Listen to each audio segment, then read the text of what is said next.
One more thing to put on the sled, and we'll start for Captain No Time. Butch, stop watching TV a second. Call Spinner. Yeah? We've got a special visitor.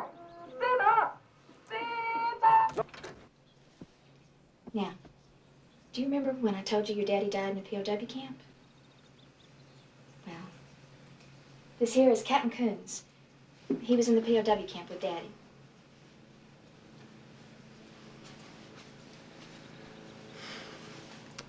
Hello, little man. Boy, I sure heard a bunch about you. See, I was a good friend of your dad's. We were in that Hanoi pit of hell together over 5 years.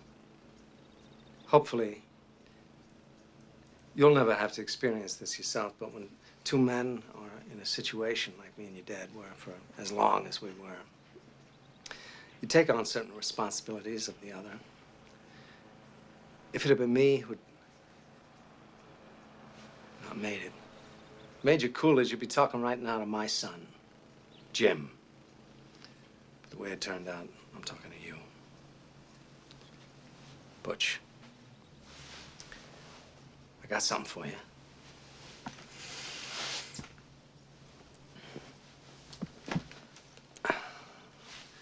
This watch I got here was first purchased by your great-grandfather during the First World War. It was bought in a little general store in Knoxville, Tennessee.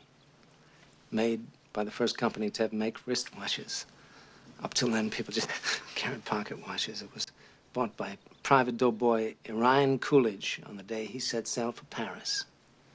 This was your great-grandfather's war watch, and he wore it every day he was in that war. And he'd done his duty, went home to your great-grandmother, took the watch off, put an old coffee can, and in that can it stayed till your granddad, Dane Coolidge, was called upon by his country to go overseas and fight the Germans once again. This time they called it World War II. Your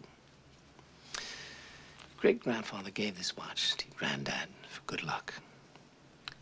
Unfortunately, Dane's luck wasn't as good as his old man's. Dane was a Marine, and he was killed, along with all the other Marines at the Battle of Wake Island. Granddad was facing death. He knew it. None of those boys had any illusions about ever leaving that island alive, so 3 days before the Japanese took the island, your granddad asked a gunner on an Air Force transport named Winocki, man he'd never met before in his life, to deliver to his infant son, who he'd never seen in the flesh, his gold watch. 3 days later, your granddad was dead, but Winocki kept his word. After the war was over, he paid a visit to your grandmother, delivering to your infant father his dad's gold watch. This watch.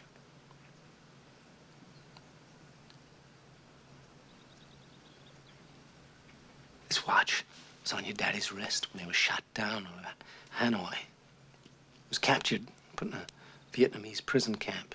He knew that if the gooks ever saw the watch, it'd be confiscated, taken away.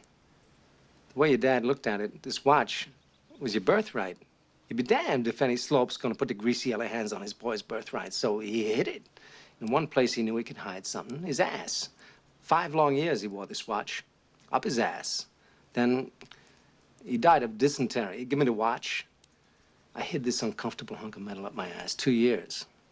Then, after 7 years, I was sent home to my family, and now,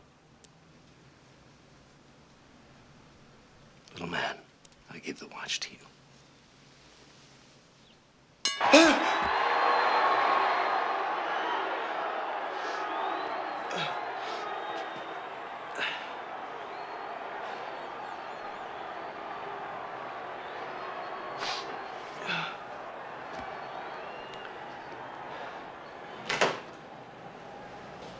It's time, Butch.